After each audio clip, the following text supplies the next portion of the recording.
Hey, I'd like to welcome you to another episode of Mission Matters. My name is Adam Torres, and if you'd like to apply to be a guest in the show, just head on over to missionmatters.com and click on Be Our Guest to apply.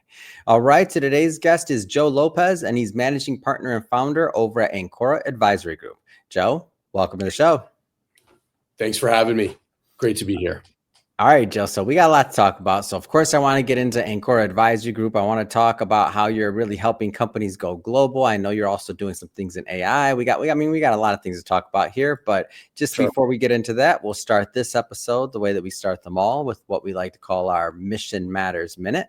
So Joe, at Mission Matters, our aim and our goal is to amplify stories for entrepreneurs, executives, and experts. That's what we do. Joe, what mission matters to you? Yeah. At Ancora Advisory, our goal is to make an impact.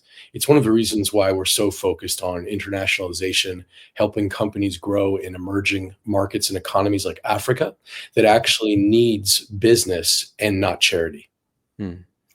Awesome. Love bringing mission-based individuals on here to share, what they're doing, how they're doing, and what we can learn from that. So good to have you on. And just to get us kicked off here, Joe, like how did you get into business? Like where did that start for you?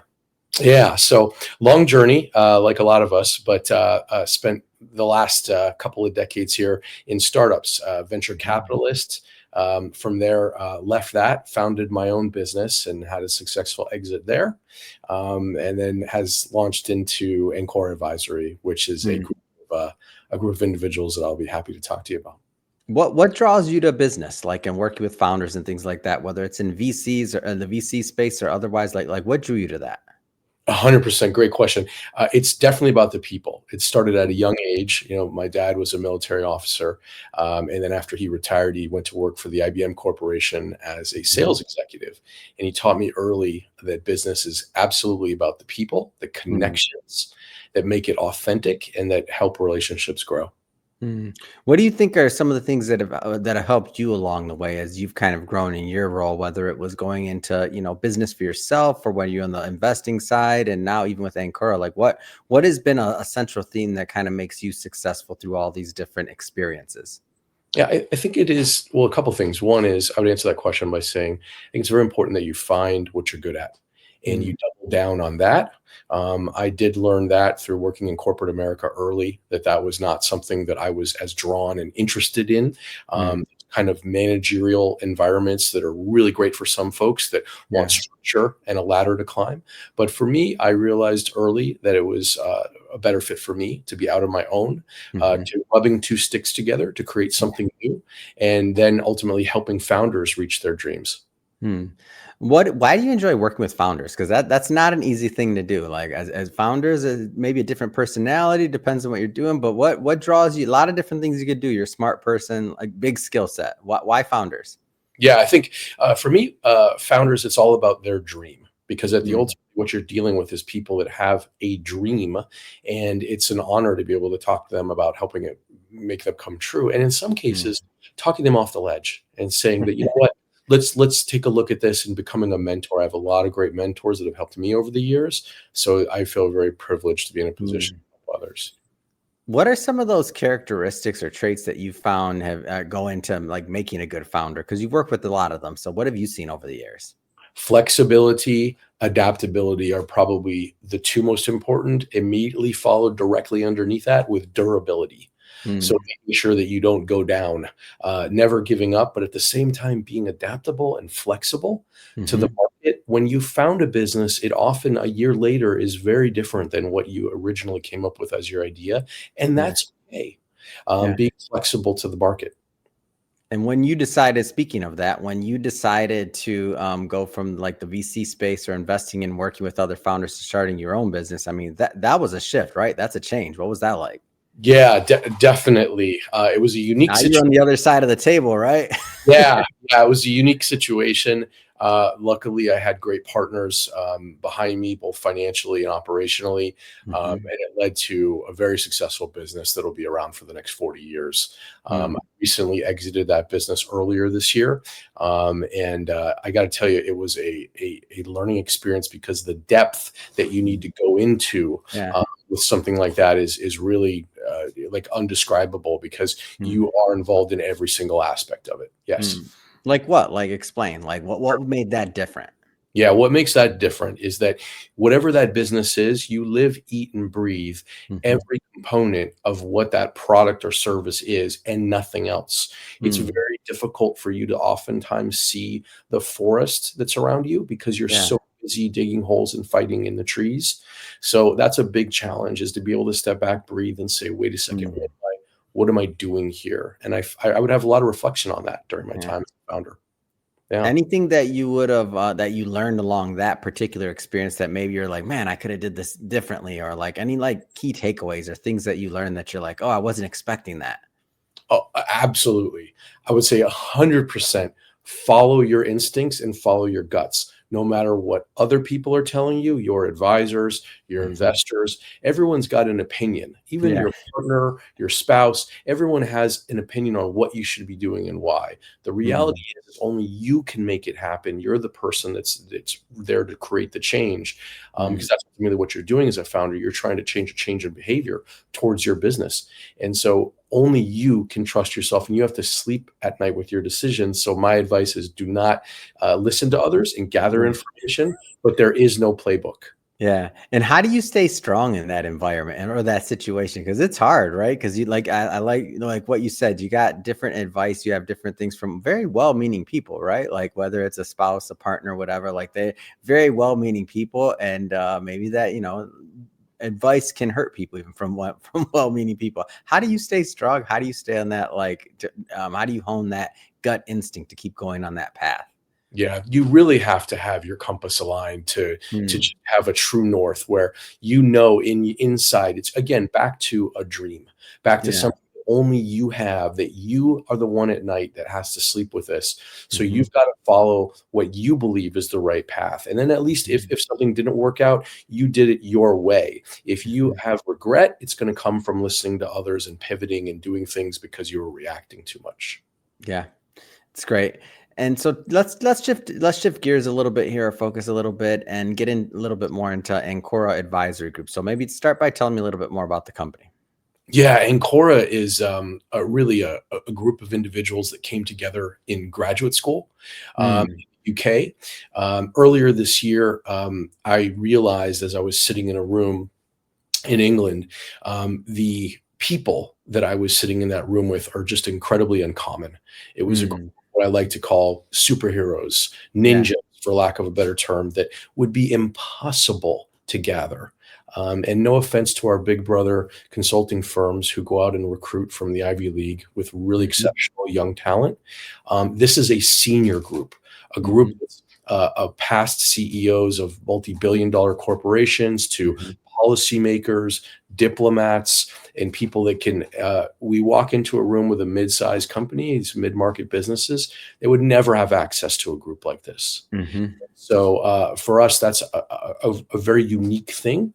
The other Mhm. piece of it is that we're very focused on internationalization and Mhm. helping our clients grow beyond borders. So at our core, we're an advisory firm that Mhm. listens to clients and helps them, give them a pathway to growth, either through internationalization or just looking at their business and seeing how we can help. Mm. Can you give me an example what that can look like internationalization, and just to kind of wrap my head around this, and like a business that wants to expand? Absolutely. Some of our clients are UK-based companies that Mhm. want to be into the US market. The US market right now is really the best in the world in terms of economic recovery after COVID. Mm. So we've really got a lot here when we're in the US, particularly I'm in California. I know you are as well, Mhm. which is now the world's third largest economy of nations, by the way. Mm. So there's a lot here that we can deliver back to our clients from other countries, and then Mhm. vice versa. We're looking at taking established Western businesses in the EU, in the US, into Mhm. emerging markets like the Middle East, and particularly in Africa and Mhm. in South America, because the Yeah. opportunities to do business there right now are massive. And it's I paint the picture of, like I mentioned to you about our Mission Matters moment. Yeah. It's about making an impact, and we can do a great deal more impact for a business and also economic development of a country and a Mhm. nation by doing business in these emerging markets. Now, I know this is going to vary a lot because you're working in places from Europe to Africa to the US. Like every country is going to be different, right? Different rules, different things like that. But maybe there's some overlapping themes that can be taken away from this. And so the question is, when a company's thinking about entering a new market, what kind of things should they be thinking about when they're thinking about going to another country? Oh yeah, the question of why go global Yeah, is one that I'm asked for an opinion on, on a near daily basis. yeah. So that's a big question because it may be not necessary. Hmm. For example, if you're not executing to your abilities that you should be in the US, it's not worthwhile to go Hmm. outside of the country. Right here is the market where you should be executing on. Yeah. But if you're at a point where you've reached saturation, you've got market distribution everywhere, and you don't know how to enter these other markets, Hmm. that's where you need someone who can specialize and help you. Because here in the US, it's quite simple to do business. We have to form an LLC or a corporation, Hmm. we can be trading, not long after that. But in Yeah. some of these other countries, both regulated ones like in the EU or in emerging markets, it takes a great deal to start and get into those markets. And we have Hmm. both the private sector and the public sector government relationships in many of these countries and continents to help break through those barriers and smooth things out so that the businesses are launched properly and it's executed well. Yeah.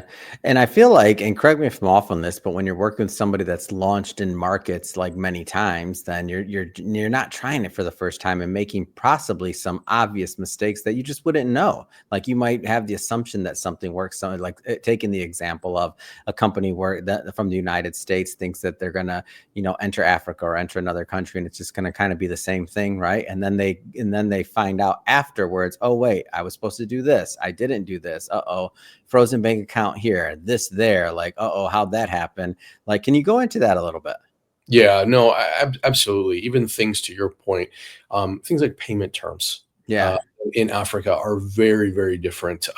For example, you could offer a product or service and position it by having maybe $1 less than the Mm, competitor.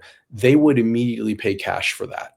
And mm, that, like these little lessons, these little cultural nuances that you need to consider when you're moving into markets are actually critical for success, as mm, well as we have to keep in mind the developing world is just that, it's developing. So yeah. it's a business environment and climate that might be like what our parents or even our grandparents dealt with here, Mhm. and how to adapt that into these specific markets to help businesses grow. We like to say that we are the bridge. It's a term we use called commercial diplomacy. Mhm. We're the bridge between the private sector and getting penetration through the governments and the local sectors in these emerging markets to help businesses gain a foothold. How does technology play a role in like all of this? I know AI, everybody's talking about AI right now. Of course, that's a big word, and it's going to continue being part of our culture and business. Like, how does all that play into this? Yeah, it's also a good question. So, where we focus with AI is on compliance. Mm, The new trends that are happening in AI, and we're fortunate, and some of our advisors and partners on our team are some world class specialists in mhm, AI. And where we focus on is the compliance. So, right now in the EU, for example, mhm, there's legislation that's been passed to both regulate and create an environment of some ethics around AI. mhm, So, what does that mean? That means if you're doing business in Europe, or even in our case now in California, we've mhm, passed similar legislation, then you have to be in compliance with these AI regulations. So, we're mm, a sort of early stage company that is out talking with our clients about, are you in compliance? Because we're all using AI in the cloud. mm, And so we work with companies that have tools that can check with the compliance. And that's a very big, that's a coming thing. We're all rushing yeah, towards AI. Everyone wants to be talking about these small network LLMs and creating these mhm, machine learning. But the reality is the next step is to be in compliance and ensuring mm, that we're doing things ethically with yeah. AI. Yeah. So you have a unique vantage point, Joe, because you're looking at the world, you work with a lot of different companies and just in your consulting practice, like your access is unique. Let's talk about money. Like where's the money to be made right now? Like where are you seeing opportunity? If it's countries, markets, industries, like where are you seeing opportunity? The question that I get asked most on a weekly basis is about what's going to be happening in the world going forward with certain elections, the threats of tariffs, the wars that are happening geopolitically. A lot of the questions that were posed are about that, and how is that going to impact my business? How should I be planning for that? The scenario planning that's involved with it. What are the steps I need to take as the CEO or an owner of my business to ensure that my supply chain, that my tariffs are not, these tariffs are not interrupting that. So those are the things that I think we find that we find ourselves not being able to even respond to the amount of input questions that we have coming in for that. That's an area that people around the world are really nervous about. It's an area of uncertainty, and because of the uncertainty, there's opportunity there, of course, for business. So any particular countries or like where are you seeing this? So, when I grew up, the world was focused on trading blocks. So there was this new thing called the EU that was coming out. Then in the US, we had NAFTA, which was the affiliation between Canada, the US, and Mexico. And then there's a trading block in Asia called ASEAN. And those blocks went away over the last few decades.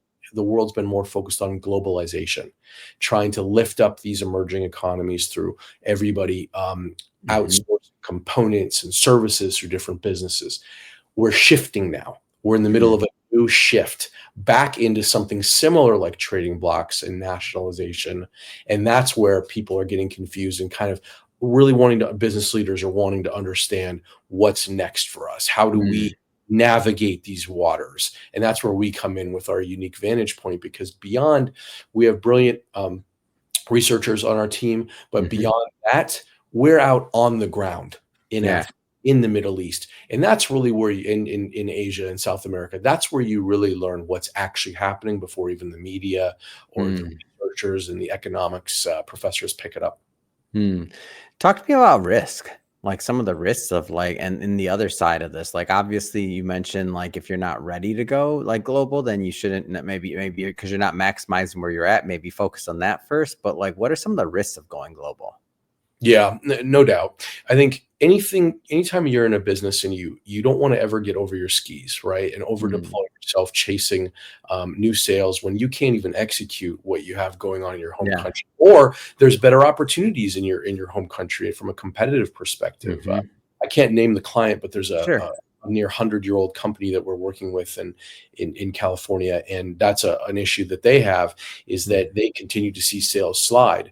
So they're looking for outward facing markets that they can go into. But once we dug into the data, we realized they just need to make some small product adjustments. We need to do some small things here with their distribution.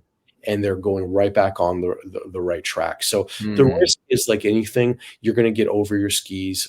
You're not working with teams who can help you internationalize, globalize.